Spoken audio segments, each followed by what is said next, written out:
ہم سب دیکھتے ہیں کہ دن کا آغاز ہم رات کو سونے کے بعد جاگنے سے کرتے ہیں. تو اب میں سٹیپ بائی سٹیپ دن کے مختلف کاموں کے بارے میں کچھ باتیں ذکر کروں گی.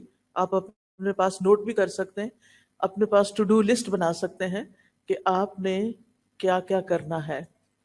یعنی سب سے پہلے صبح کے وقت کیا کرنا ہے. رسول اللہ صلی اللہ علیہ وسلم نے فرمایا، ہر شخص صبح کے وقت اٹھتا ہے تو اپنے نفس کا سودا کرتا ہے، پھر یا تو اسے آزاد کرتا ہے یا اسے ہلاک کرتا ہے. یعنی ہر شخص ہر روز ایک تجارت کرتا ہے جس میں یا تو وہ فائدہ اٹھاتا ہے یا وہ نقصان اٹھاتا ہے. ہر روز ہمیں دن کے 24 آورز مل جاتے ہیں، اور 24/7 یعنی پورے ہفتے میں ہمیں ہر روز 24 آور ملتے ہیں. اب کچھ لوگ ایسے ہیں کہ جو ان 24 آورز کو بہترین طریقے سے گزارتے ہیں اور پھر وہ کامیاب ہو جاتے ہیں، ان کا سودا نفع بخش ہوتا ہے، وہ پروفٹ کما لیتے ہیں. اور کچھ لوگ انہی 24 آورز کو ضائع کر کے دنیا میں بھی نقصان اٹھاتے ہیں اور آخرت میں بھی نقصان اٹھاتے ہیں. تو اس لیے ہمیں وہ کام لازمی کر لینے چاہیے کہ جن سے یہ 24 آورز ہمارے سیکیور ہو جائیں اور ہماری کامیابی کا راستہ ان سے طے ہو جائے. سب سے پہلی چیز جو آنکھ کھلتے ہی ہمیں کرنی چاہیے وہ ہے صبح کی دعا، جس کا آغاز ہوتا ہے الحمدللہ سے. الحمدللہ الذی احیانا بعد ما اماتنا والیہ النشور. سب تعریفیں اس اللہ کے لیے ہیں جس نے ہمیں مرنے کے بعد زندہ کیا اور اسی کی طرف دوبارہ لوٹنا ہے. اب آپ دیکھیے کہ یہاں پر زندگی اور موت کی بات کی جا رہی ہے. آپ کو یہ تو معلوم ہی ہوگا کہ النوم اخو الموت، کہ نیند موت کی بہن ہوتی ہے. جس طرح نیند میں انسان کچھ دیکھتا نہیں، کچھ سنتا نہیں، اسی طرح موت کے بعد بھی انسان کا دیکھنا سننا ختم ہو جائے گا. اب آپ دیکھیے کہ انسان کی قرآن مجید سے ہمیں پتہ چلتا ہے کہ ہم جب رات کو سوتے ہیں تو ہماری ایک روح لے لی جاتی ہے. اسی وجہ سے وہ روح آپ دیکھیں کہ جہاں جہاں جاتی ہے، جو جو کچھ دیکھتی ہے، اس کا ایک کنیکشن انسان کے ساتھ بھی ہوتا ہے. تو اسی کی بنا پہ ہم خواب دیکھتے ہیں، اور بعض اوقات وہ انسان جو ہے وہ بہت ساری سفر طے کر رہا ہوتا ہے، جو لوگ دنیا سے گزر چکے ہیں ان سے جا کے مل رہا ہوتا ہے. تو یہ دراصل روحوں کی ملاقات ہوتی. پھر جس شخص کو اللہ تعالیٰ زندگی دیتا ہے اس کی روح واپس اس کے جسم میں صبح جاگتے ہی لوٹا دی جاتی ہے، اور جن کی موت نیند کے اندر لکھی ہوتی ہے ان کی روح واپس نہیں آتی.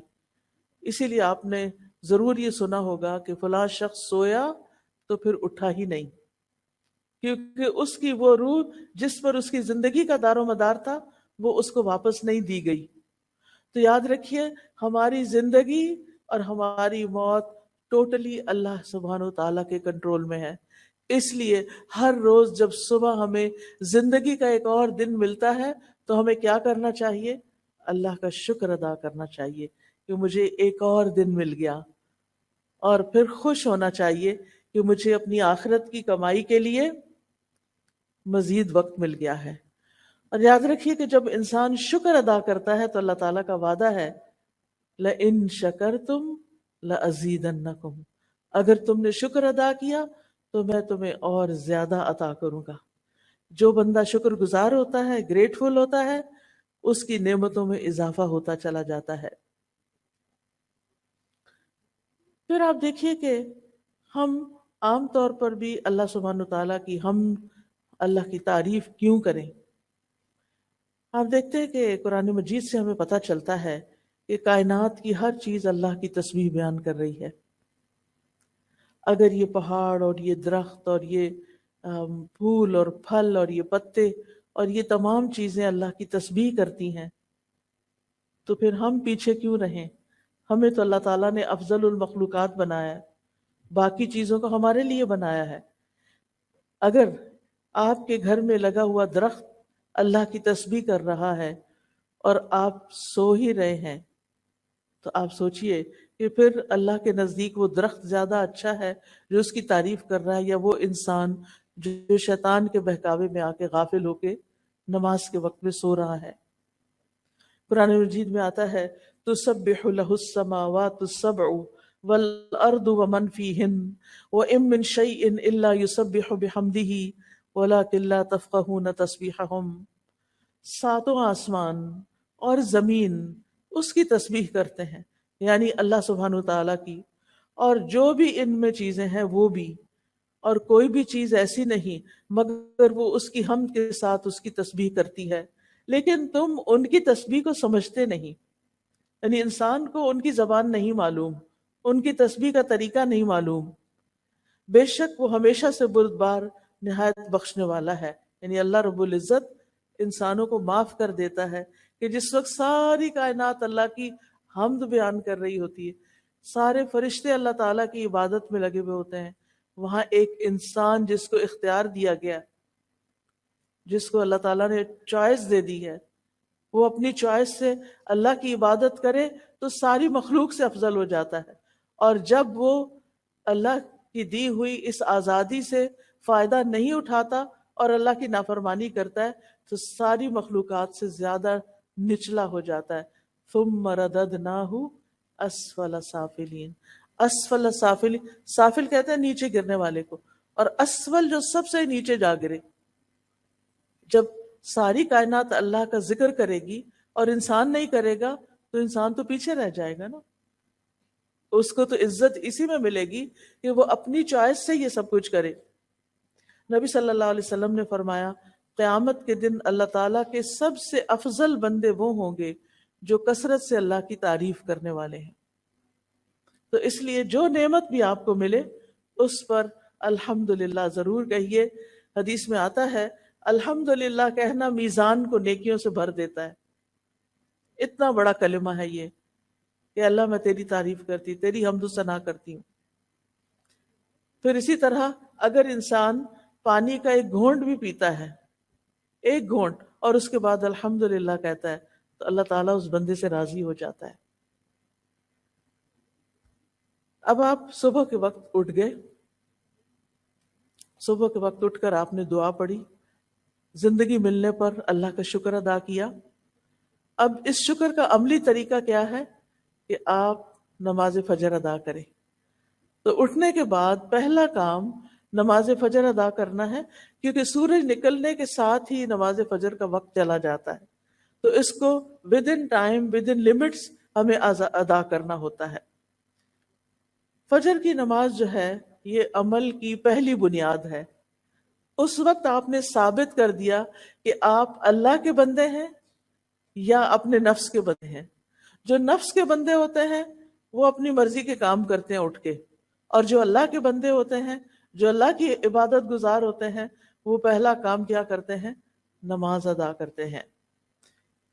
رسول اللہ صلی اللہ علیہ وسلم نے فرمایا اللہ نے بندوں پر 5 نمازیں فرض کی ہیں، جس نے انہیں ادا کیا اور ان کا حق ہلکا سمجھتے ہوئے ان میں سے کچھ کیا تو اللہ کا اس کے لیے قیامت کے دن کے لیے یہ وعدہ ہے کہ اس کو جنت میں ضرور داخل فرمائے، اور جس نے ان نمازوں کیا مگر ان کا حق ہلکا سمجھتے ہوئے ان میں سے کچھ ضائع کر دیا تو اللہ کا اس عہد نہیں، وہ چاہے تو عذاب دے اور چاہے تو معاف فرما دے۔ لہذا نماز کو معمولی چیز نہیں سمجھنا چاہیے۔ اللہ سبحانہ تعالیٰ صبح کے بعد اور عصر کی نماز کے بعد فرشتوں سے بندوں کا حال پوچھتے ہیں کہ جب تم گئے تھے، یہ تو آپ کو معلوم ہے نا، ہمارے دائیں بائیں کرامن کاتبین ہیں، 2 فرشتے ہیں۔ ان کی ڈیوٹی 24 آور کی نہیں ہوتی، ان کی ڈیوٹی 12 آور ہوتی ہے، اور یہ فجر اور اپنی ڈیوٹی تبدیل کر دیتے ہیں۔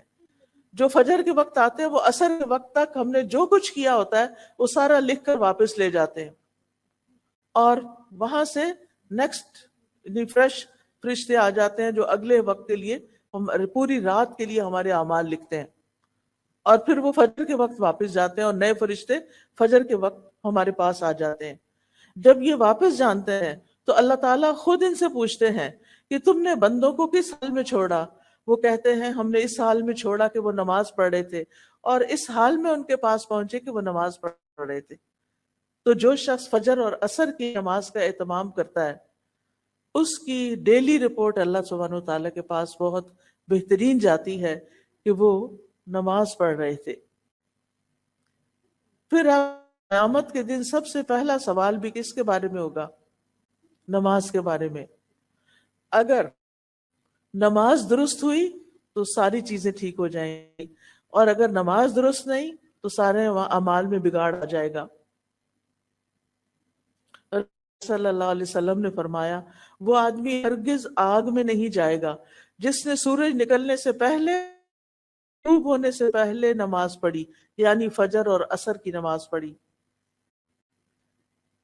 اور نماز پڑھنے سے اللہ تعالیٰ بندے کے رزق کا وعدہ بھی کرتے ہیں۔ فرمایا وَأْمُرْ أَهْلَكَ بِالصَّلَاةِ وَاصْطَبِرْ عَلَيْهَا لَا نَسْأَلُكَ رِزْقًا نَحْنُ نَرْزُقُكَ، اور اپنے گھر والوں کو نماز کا حکم دیجئے اور اس پر خوب پاک کار بند رہیے، ہم تم سے کسی رزق کا مطالبہ نہیں کرتے، ہم ہی تمہیں رزق دیں گے۔ تو اس سے یہ پتہ چلتا ہے کہ جو شخص اپنی عبادت صحیح طور پر کرتا ہے، اللہ سبحانہ وتعالیٰ اس کو تنہا نہیں چھوڑتا۔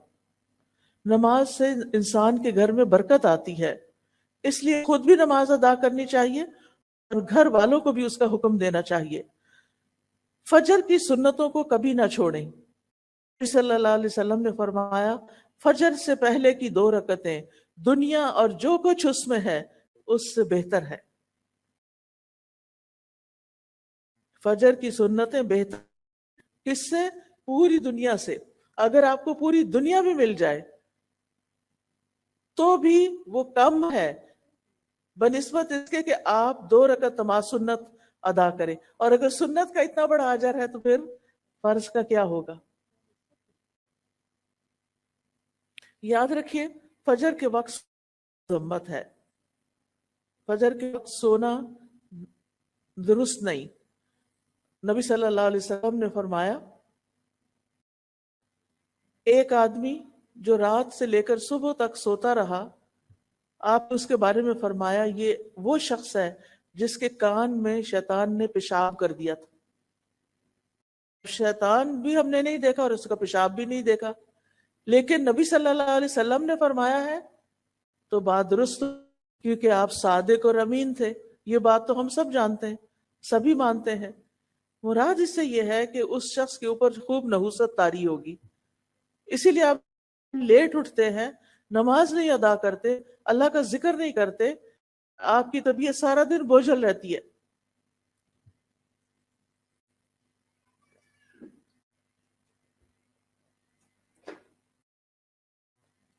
پھر آپ کی کوشش یہ ہو کہ نماز خشوع کے ساتھ پڑھیں۔ خشوع نماز میں رونا دھونا، بعض لوگ سمجھتے ہیں کہ کچھ لوگ نماز میں بہت روتے ہیں لہٰذا ان کی نماز زیادہ خشوع والی ہے۔ ایسا نہیں، رونا خشوع نہیں ہوتا، بلکہ دل کا متوجہ ہونا اور اعضاء کا پرسکون ہونا، اس کو خشوع کہتے ہیں۔ اگر ہو سکے تو یہ ڈور کھول دیں کہ تھوڑا سٹفی ہو رہا ہے تاکہ فریش ایئر اندر آتی رہے۔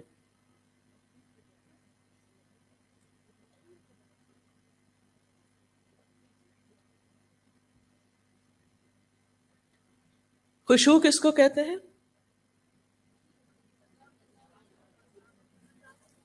جی ہاں، دل کا متوجہ ہونا اور اعضاء کا پرسکون ہونا، یعنی نماز میں ہمیں ہلنا نہیں چاہیے، دائیں بائیں نہیں ہونا چاہیے، ایسے بھی جھوم جھوم کے بھی نماز نہیں پڑھنی چاہیے۔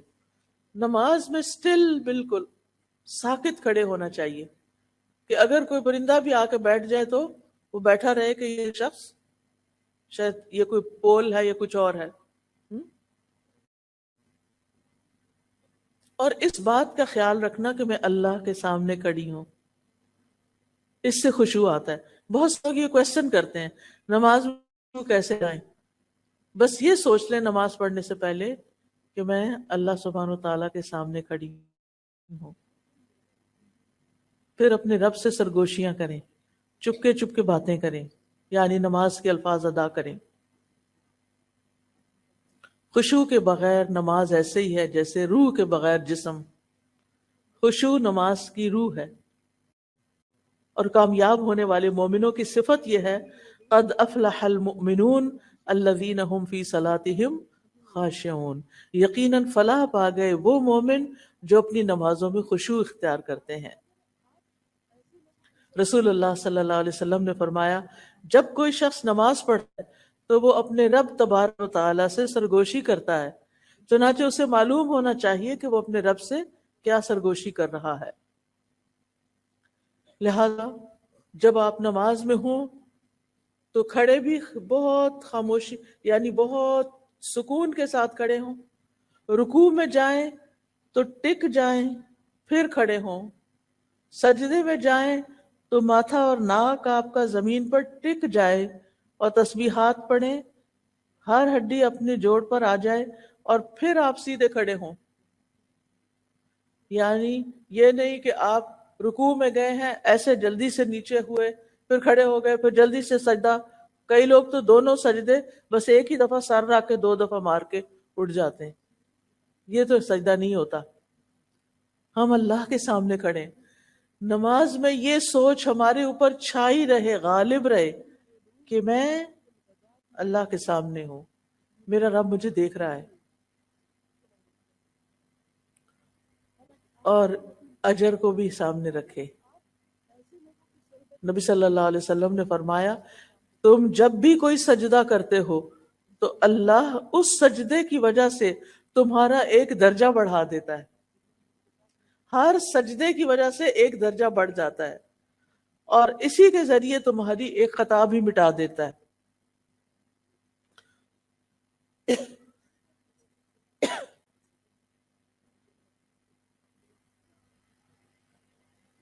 تو یاد رہے گی یہ بات. سجدے سے کیا ملے گا؟ سجدے سے کیا ملے گا؟ ایک درجہ بلندی. یعنی پہلے جنت میں جہاں مقام تھا اس سے اوپر ہو گئے, اوپر اوپر اوپر. اور کیا ملتا ہے؟ ایک خطا مٹ جاتی ہے, ایک غلطی صاف ہو جاتی. نماز کے بعد فوراً مصلی سے نہیں اٹھے, بیٹھے رہیں, ذکر اذکار کریں. کیوں؟ اس لیے کہ اس کا بہت بڑا اجر ہے. رسول اللہ صلی اللہ علیہ وسلم نے فرمایا جب تک تم اپنے اس مصلی پر بیٹھے رہو جہاں تم نے نماز پڑھی تھی اور بے وضو نہ ہو, یعنی وضو نہ ٹوٹے, تو فرشتے تمہارے لیے دعا کرتے رہتے ہیں اللہم اغفر لہ, اللہم ارحمہ, اے اللہ اس کو بخش دے, اے اللہ اس پر رحم فرما دے. تو کیا کرنا چاہیے پھر؟ اپنی جگہ پر تھوڑی دیر بیٹھ کے تسبیحات کر کے دعائیں فرشتوں کی لے کے پھر اٹھیں. اب یہ جو تسبیحات ہے نا 2 طرح سے ہیں. ایک تو ہے 33 بار, دوسری ہے اور آخری بار 33 مرتبہ اللہ اکبر اور پھر آخری بار لا الہ الا اللہ وحدہ لا شریک لہ لہ الملک و لہ الحمد وہو علی کل شیء قدیر. تو یوں کہنے سے 34 دفعہ ہو جاتا ہے اور پوری یعنی حدیث سے یہ پتہ چلتا ہے کہ وہ اس نے اپنی تسبیح پوری کر لی. اب آپ دیکھیے کہ اگر آپ کے پاس وقت نہیں اور آپ کو جلدی کسی کام سے جانا ہے تو پھر آپ کتنی دفعہ پڑھ لیں؟ 10 دفعہ. کیا پڑھیں گے, کیسے پڑھیں گے؟ سبحان اللہ سبحان اللہ 2 دفعہ چھوٹی انگلی کو پریس کریں گے, یا چھوٹی انگلی جو ہے وہ آپ کے انگوٹھے کے ساتھ لگے گی, ٹھیک ہے؟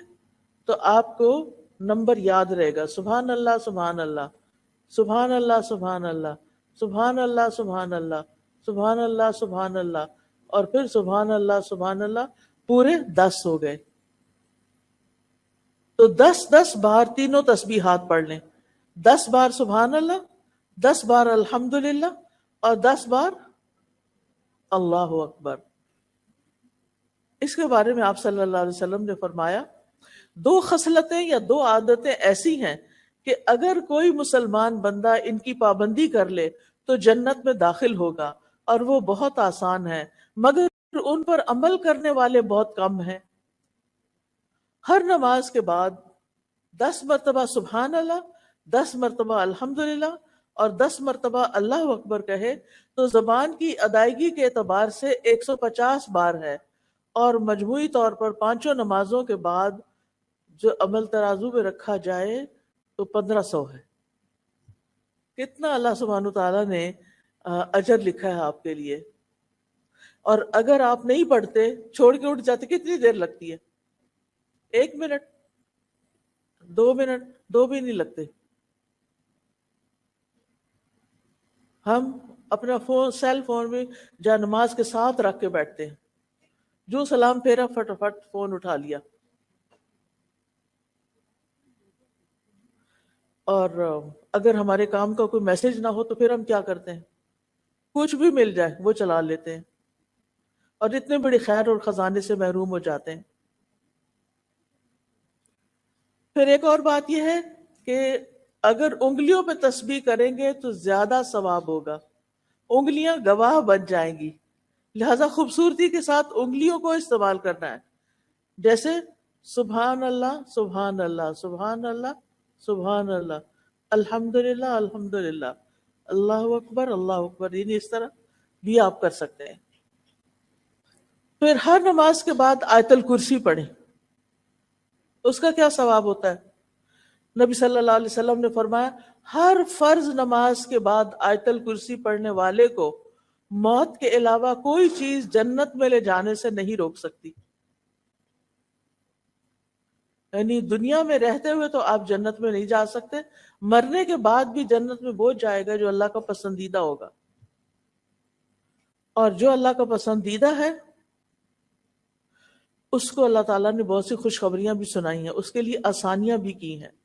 اور یہاں پر کیا آسانی کی گئی ہے کہ جب یعنی انسان اپنی یعنی ان چیزوں کو پابندی سے پڑھے گا تو پھر اس کے لیے جنت کا رستہ آسان ہو جائے گا۔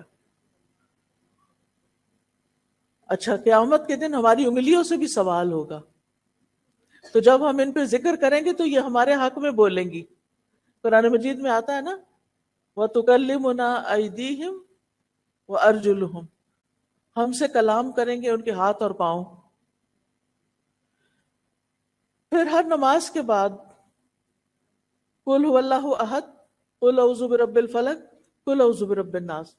اگر آپ کو وسوسے ستاتے ہوں، شیطان پریشان کرتا ہو، آپ کو کوئی تکلیف بیماری ہو، تو آپ یہ تینوں کل ہاتھ پہ پڑھ کے پھونک مار کے ہاتھ میں چہرے اور سر اور بازو اور ان سب پر خود ہی پھیر لیا کریں۔ اس سے